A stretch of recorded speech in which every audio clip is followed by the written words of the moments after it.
이 사람은 누구나 이 땅에 사는 동안에 평화롭고 행복하게 살고 싶어 합니다. 그러죠? 누구나 좀 평화롭고 행복하게 살고 싶어 해요. 힘들고 고통스러운 그런 삶을 살고 싶어 하거나 걱정, 근심이 많은 삶을 살고 싶어 하는 사람은 아마도 아무도 없을 겁니다. 다 행복하고 평안하고 잘 살고 싶지, 나의 삶이 고통스럽고 힘들고 걱정과 근심이 많은 그런 삶을 살기를 원하지 않을 것입니다. 그런데 그런 우리들의 바람과는 달리 우리는 우리의 인생길에서 수없이 많은 폭풍과도 같은 일들을 만나게 됩니다. 그래서 사도 바울은 사랑하는 믿음의 아들 디모데에게 우리가 모든 경건과 단정함으로 고요하고 평안한 생활을 하기 위해서 모든 사람을 위하여 기도하라, 그렇게 권면을 하고 있습니다. 그런데 여러분, 문제는 우리가 아무리 기도하고 또 조심한다고 할지라도 나도 모르는 그런 사이에 커다란 인생의 장애물이 나의 앞을 가로막기도 하고 큰 위기가 나를 힘들게 하기도 합니다. 때로는 이유를 알 수 없는 문제에 부딪혀서 공고한 삶을 살게 될 때도 있고요. 때로는 뜻밖의 사고나 질병을 만나기도 합니다. 심지어 생명의 위협을 당하는 아주 극한 상황에 몰리는 그런 경우도 있습니다. 이러한 고난과 위험은 어떤 특정한 사람에게만 찾아온 게 아닙니다. 악한 사람이나 선한 사람이나 여러분처럼 하나님을 믿는 사람이나 하나님을 믿지 않는 사람이나 막론하고 누구에게나 찾아옵니다. 하나님을 믿고 하나님의 사랑을 많이 받은 사람이라고 해서 그런 고난이나 위험으로부터 안전하게 구별된 것이 없습니다. 아니, 어쩌면 하나님을 믿고 바른 신앙을 따라 살아가려고 하는 사람들에게 더 많은 시련과 고난을 겪기도 합니다. 우리가 잘 아는 말씀이 있잖아요. 구약 성경 욥기서를 보면은 욥이라고 하는 사람이 나오는데 욥이 바로 그런 사람이었지 않습니까? 욥이 고난을 당하기 전까지만 해도 다른 모든 사람들이 부러워할 만한 그런 삶을 살았습니다. 그러나 그가 아주 진실되게 하나님을 섬긴다는 것과 하나님께서 칭찬하실 만큼 아주 귀한 믿음을 가졌다는 것 때문에 사단에게 시험을 받게 됩니다. 그래서 그는 처절한 인생의 밑바닥을 경험하지요. 하루아침에 자녀들이 다 죽어가게 되고요. 자기 재산은 다 불에 탔고요. 자기 몸은 다 병들었고요. 자기 곁에 있던 아내는 당신이 믿는 하나님, 그렇게 열심히 믿었던 그 하나님 저주하고 죽으라고 말하면서 도망가 버렸고요. 아주 처절한 인생의 밑바닥을 경험합니다.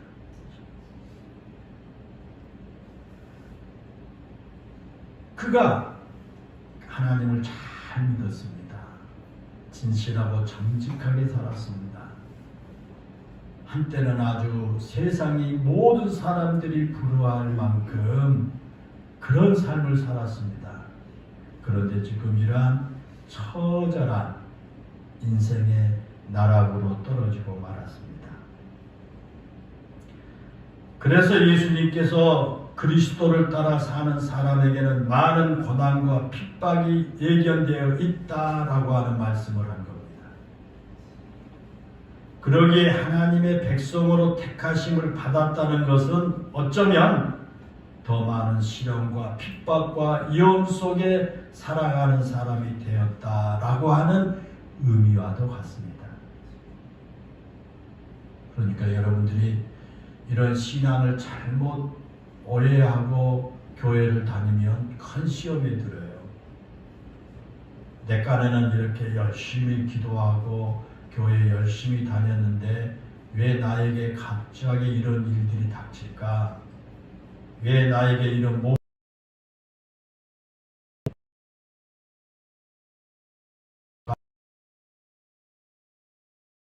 빠져요?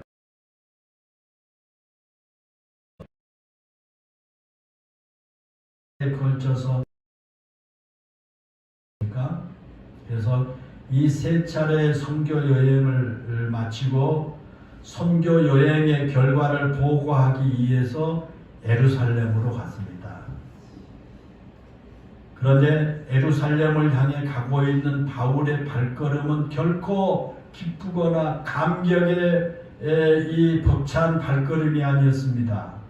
왜냐하면 선지자 아가보가 예언한 대로 예루살렘에 가면 유대인들에게 잡혀서 옥에 갇히게 되고 심한 고생을 해야 했기 때문입니다. 그것을 잘 알고 있으면서도 바울이 예루살렘에 가게 되었고요. 결국 아가보 선지자의 예언대로 그는 유대인들에게 잡히게 됐습니다. 그리고 그렇게 유대인들에게 잡힌 사도 바울이 사내들인 공회 앞에서 자신을 변론할 수 있는 기회를 갖게 됐습니다. 여러분, 이 사내들인 공회 앞에 선 바울의 모습을 한번 상상해 보십시다. 70명의 공회원들이 바울을 둘러서 있습니다. 그 당시 사내들인 공회는 엄청난 권력을 가진 유대 최고의 권력기관입니다.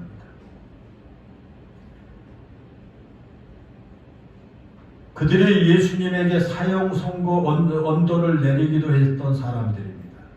그런데 지금 사도 바울이 유대교를 배교하고 그 사내들인 공회가 시험을 언도한 예수님을 증거했다는 그 이유 하나만으로 그들에게 신문을 당합니다.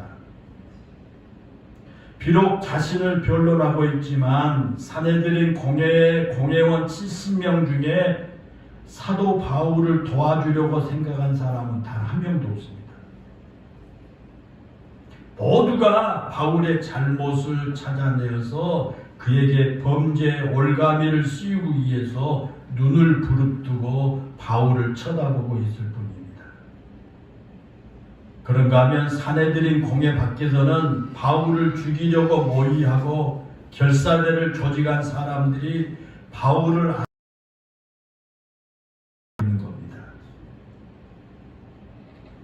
사도 바울은 그동안 하나님의 나라와 그리스도의 복음을 전하기 위해서 온갖 어려움과 죽을 고비를 다 겪으면서 충성스럽게 일해온 하나님의 사람입니다. 그런데 그런 바울에게 지금 주어진 현실은요, 고독과 외로움 그리고 생명의 위험을 당하는 일이뿐입니다. 바울 주위에 바울을 도와줄 수 있는 사람은 아무도 없었습니다. 심지어 예루살렘 교회조차도 체포된 바울에게 도움을 줄 수 있는 것이 아무도 없었습니다. 그런 충성스러운 일꾼에게 어떻게 그런 고난과 답답한 현실이 벌어지고 있는지 우리는 쉽게 이해가 되지를 않습니다. 하나님은 그토록 사랑하는 바울에게 일어나서는 안 될 일들이 일어나고 있는 것입니다.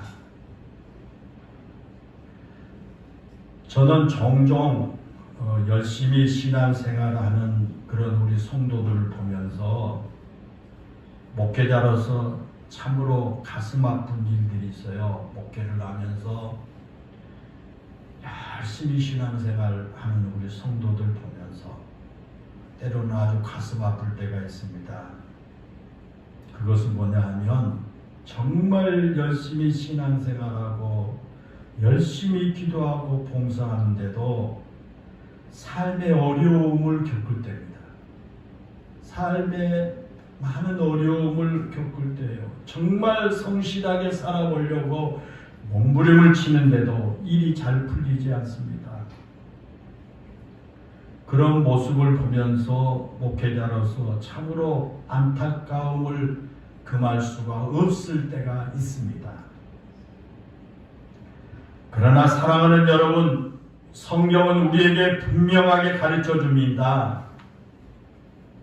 위험이나 고난, 여러 가지 환난은 하는 겁니다. 하나님을 열심히 섬기고 평생 하나님께 바쳐진 삶을 살아온 바울에게도 그런 위험과 고난이 찾아왔듯이 오늘을 살아가는 저와 여러분에게도 그런 고난과 위기가 찾아온다는 것입니다. 열심히 신앙생활을 하는 사람에게도 정직하게 사는 사람에게도 있다라는 것입니다.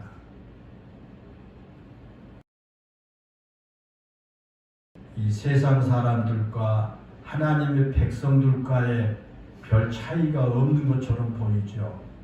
쉽게 설명하면 그런 고난과 어려움을 겪는 것을 보면 교회 다닌 사람이나 교회 안 다닌 사람이나 별 차이가 없는 것처럼 보입니다.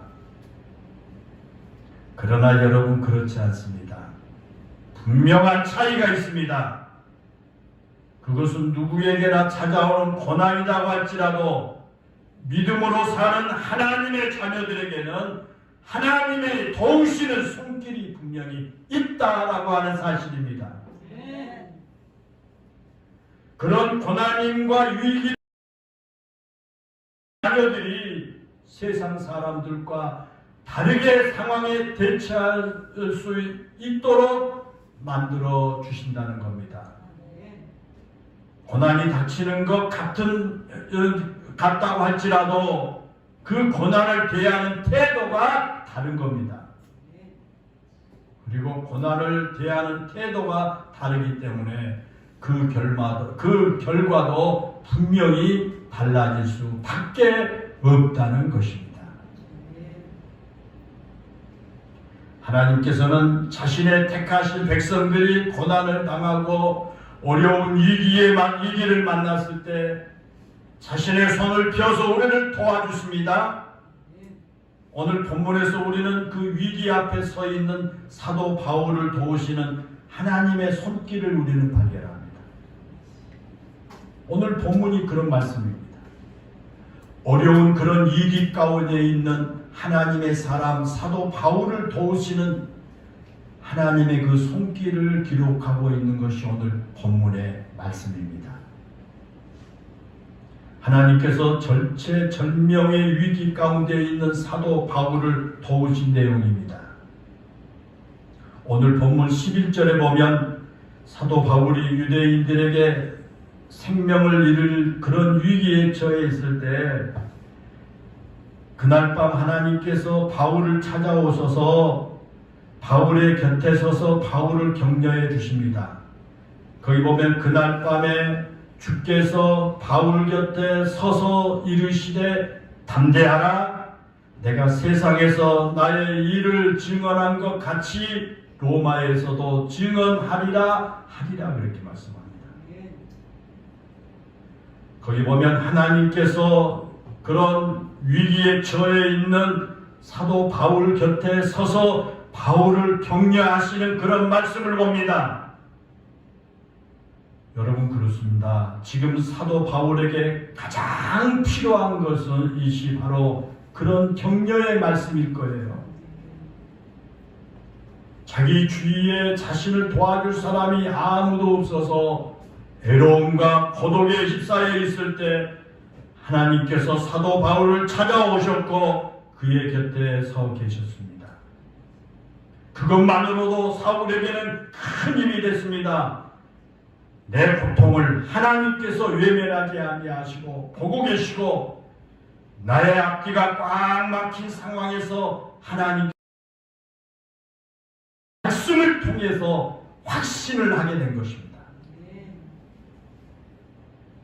사랑하는 여러분 그렇습니다. 우리를 사랑하신 하나님은 우리가 어려움을 당하거나 위기를 만났을 때 결코 우리를 홀로 버려두지 않습니다. 마태복음 28장 20절에 보면은 볼지어다 내가 세상 끝날까지 너희와 항상 함께 있으리라 그랬습니다. 이렇게 약속하신 그 말씀대로 즐겁고 기쁠 때만이 아니라 힘들고 어려울 때도 하나님께서 우리 곁에 찾아와서서 우리를 지켜주신 줄로 믿습니다. 우리에게 그런 모든 고통과 환난, 위기가 없으면 좋겠지만 하나님이 사랑하는 우리 하나님의 백성에게도 저 믿지 않는 세상 사람들과 똑같은 그런 위기와 고통과 절망스러운 상황이 찾아오지만 그러나 우리에게 다른 것은 하나님이 우리 곁에 찾아오셔서 우리를 지켜주신다라는 것입니다. 우리가 인생의 무거운 짐을 지고 쓰러질 때 하나님은 결코 우리를 외면하지 않으십니다. 조용히 우리 곁에 찾아오셔서 우리에게 힘과 용기를 주실 것입니다. 우리의 인생길에 힘들고 지쳐서 방황할 때 하나님은 자신의 손을 내밀어 우리를 붙잡아 주실 겁니다.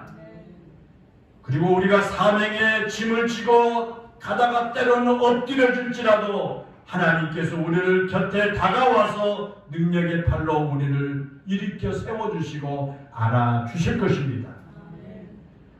하나님은 결코 우리를 홀로 버려두지 않으십니다.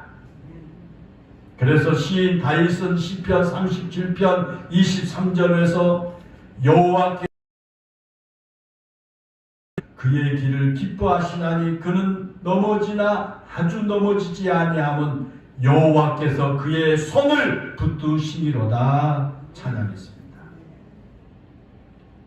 그와 같이 하나님께서 늘 우리 곁에 계시지만 우리는 때때로 영의 눈이 어두워져서 바로 내 곁에 계신 하나님을 바로 보지 못할 때가 얼마나 많은지 모릅니다. 하나님이 내 곁에 계신데 영의 눈이 어두워져 오면 그걸 보지 못합니다. 내 곁에서 나를 격려와 위로의 말씀을 주시지만 우리의 귀가 닫혀서 그 위로의 말씀을 듣지 못할 때도 많습니다. 여러분 그러지 않습니까? 반드시 하나님을 믿고 섬기는 우리 성도들 어렵고 힘들 때 우리 곁에 하나님 찾아오시지만 우리의 영적인 눈이 가려워지게 되면 보지를 못합니다. 우리 곁에 찾아와서 위로하는 말씀을 주시지만 우리의 영적인 귀가 가리워지게 되면 그 말씀을 듣지를 못합니다. 이 시간 이 예배를 통해서 하나님께서 우리에게 그런 어려움과 고통과 위기 가운데 있는 우리들에게 하나님 찾아오시고 위로의 말씀을 주시지만 내 영의 눈이 가려 있고 내 영의 귀가 가려 있으면 이 시간 듣지를 못합니다. 사랑하는 성도 여러분, 이제 여러분의 영의 귀를 뜨고 영의 귀가 열려서 여러분을 도우시기 위해서 여러분 곁에 서 계신 하나님을 보시고 하나님의 음성을 들을 수 있기를 주의 이름으로 축원합니다.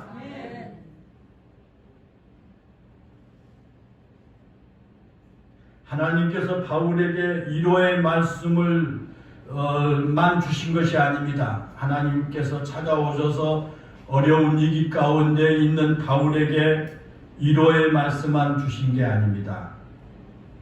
더 나아가 그 위기의 상황에 있던 바울을 도와줄 사람을 붙여주셨습니다. 이게 하나님이 하시는 일입니다.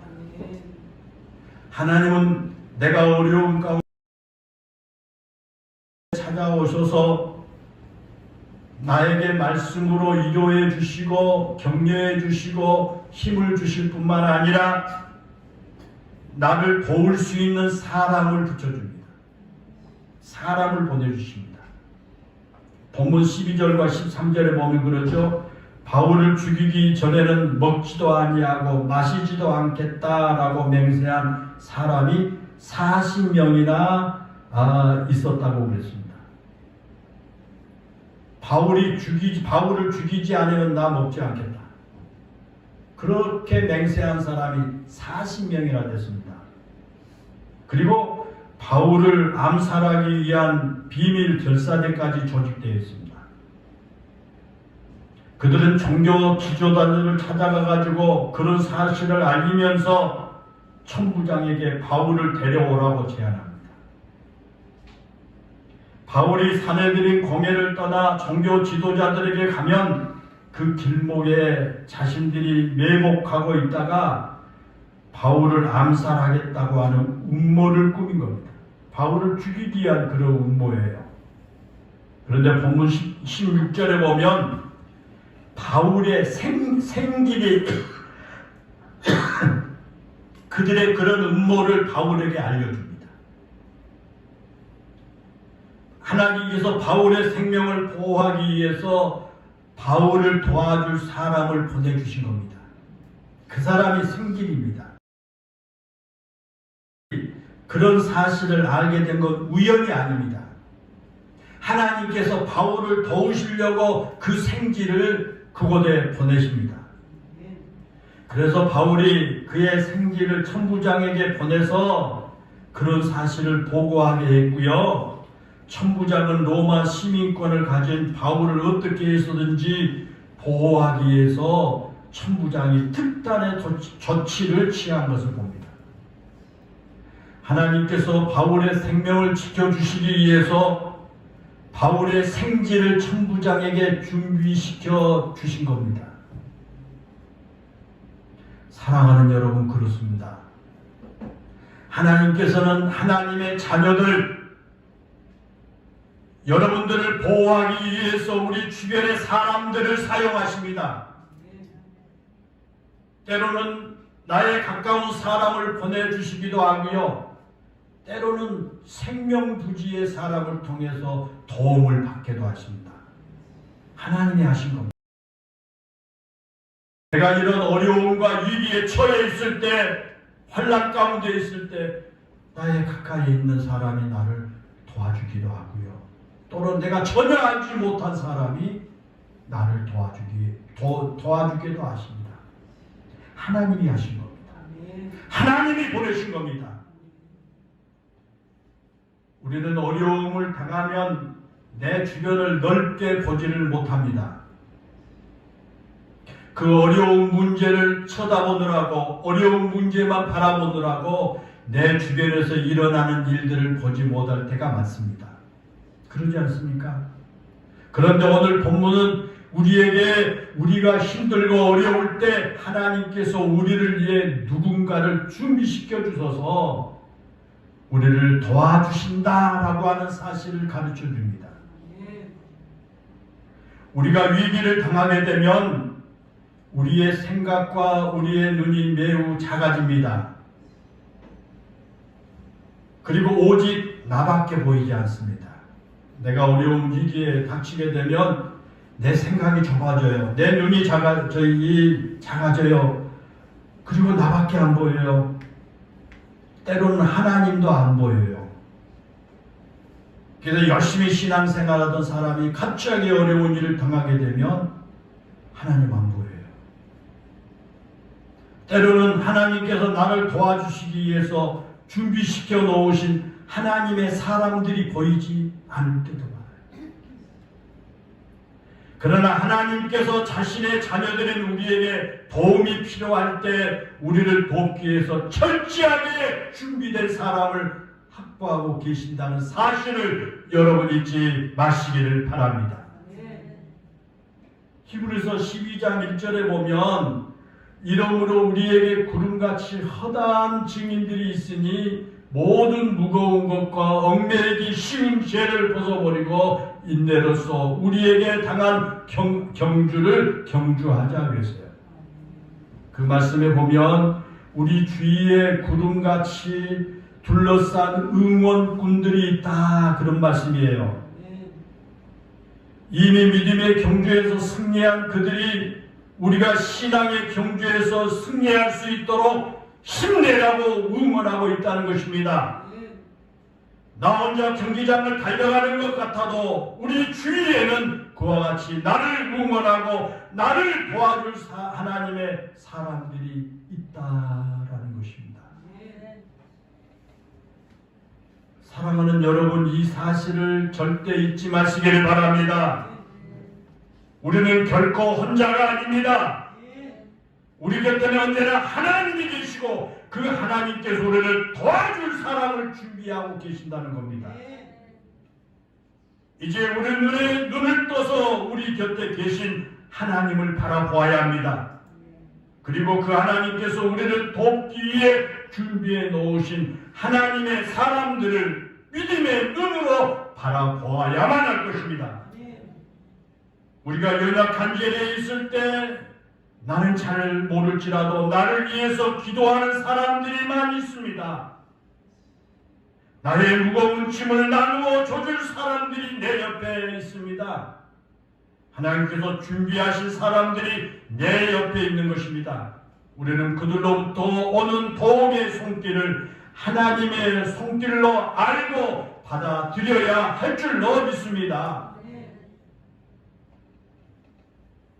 바울을 도우시고 보호하신 하나님의 그 손길은 거기에만 머무르지 않았습니다. 그 생기를 통해서 그를 도운 것만이 아닙니다. 바울에게 가장 안전한 길을 열어주셨습니다.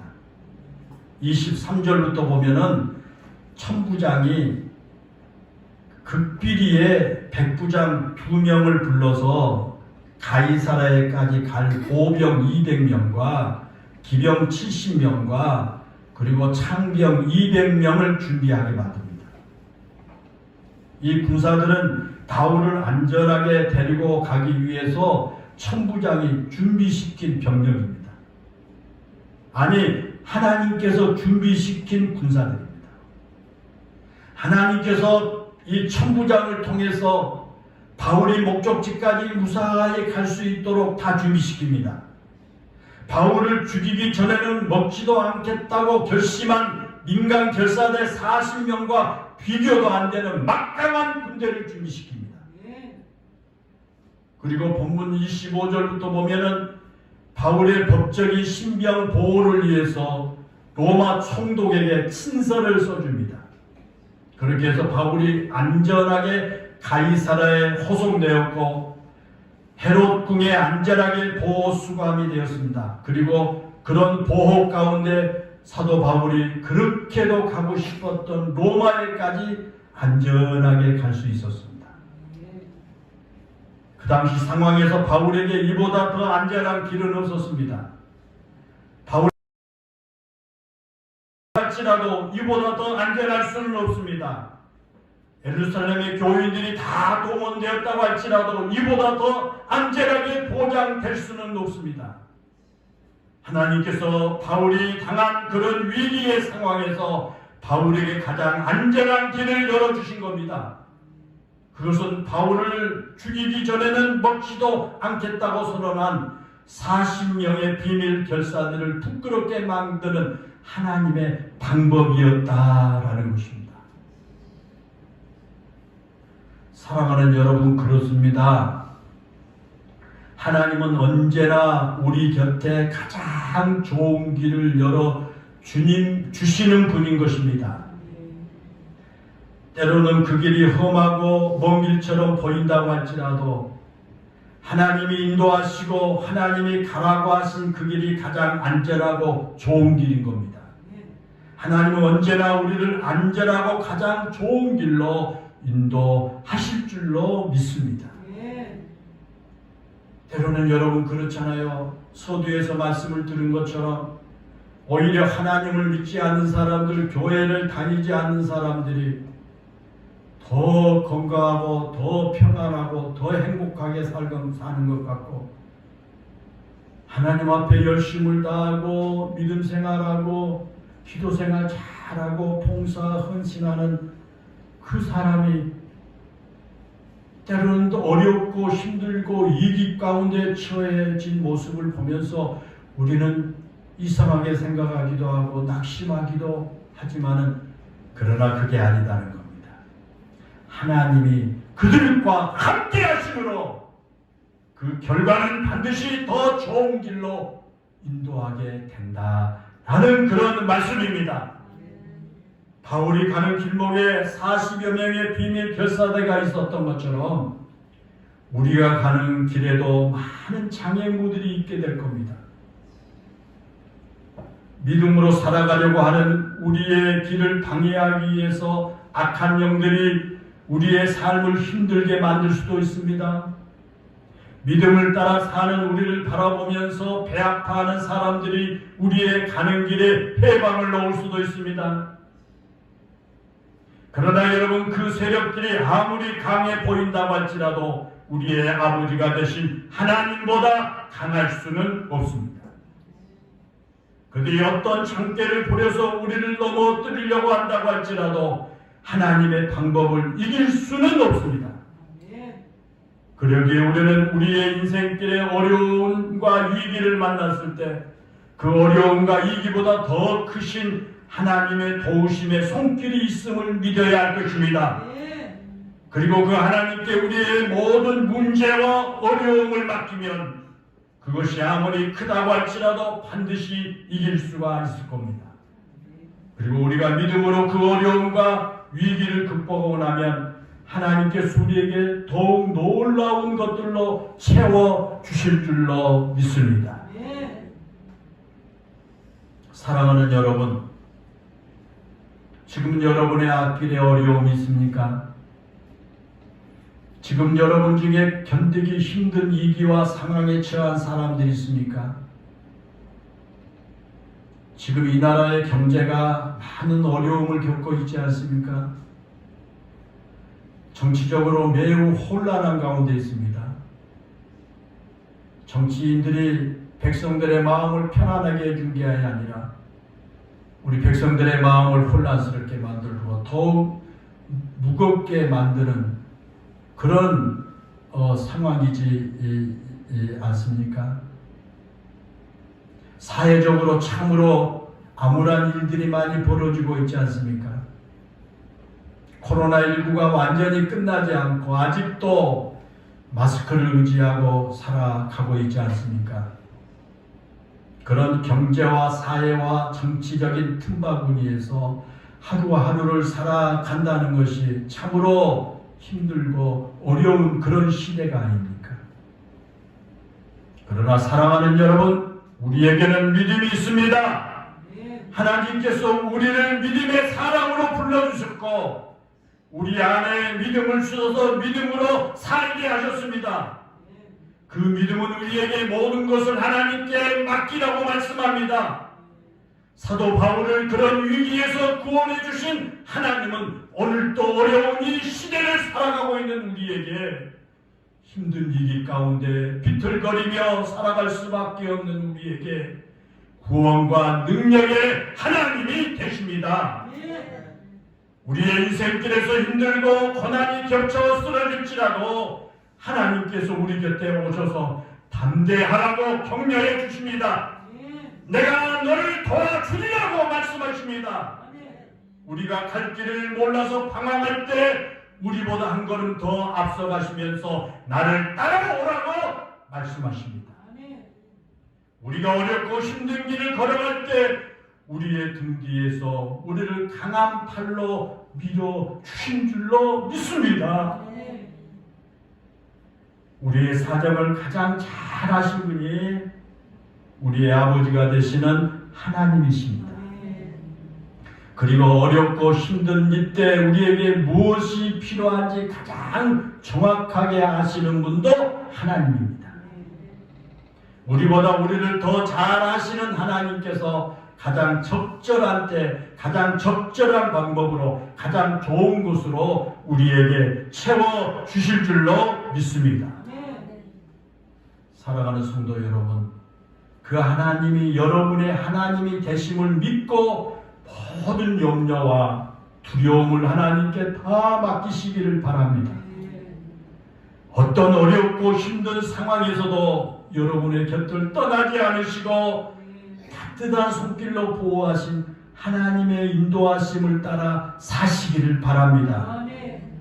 그러면 여러분 앞에 어떤 인생의 장애물이 있고 어떤 위기가 여러분의 인생길에 폭풍우처럼 몰아친다고 할지라도 전능하신 하나님께서 내가 너를 도와주리라 라고 하는 말씀과 함께 여러분을 도우시고 인도해 주셔서 안전한 삶을 살게 될 줄로 믿습니다. 기도하겠습니다.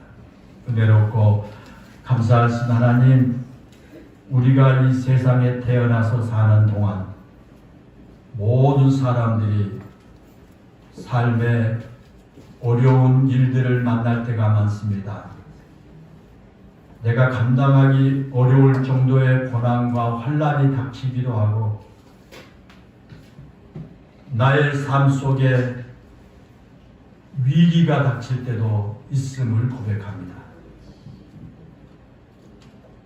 하나님을 믿는 사람도 하나님을 믿지 않고 세상에 살아가는 사람도 다 이런 어려움과 고난이 닥친다고 하는 이 사실, 우리 인간이 하나님 앞에 범죄하고 우리 조상부터 범죄하고 살아간 죄값인 줄로 믿습니다.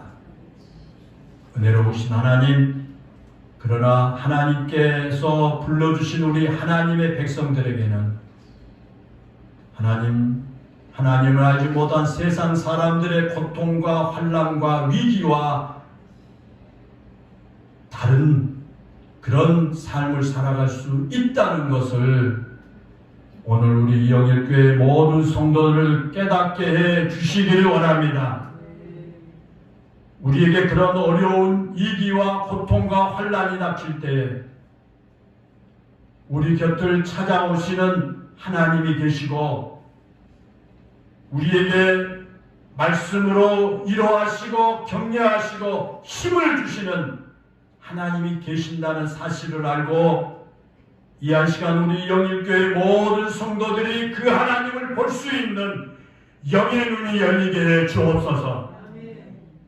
그 하나님의 말씀을 들을 수 있는 영의 귀가 열리게 해 주시옵소서.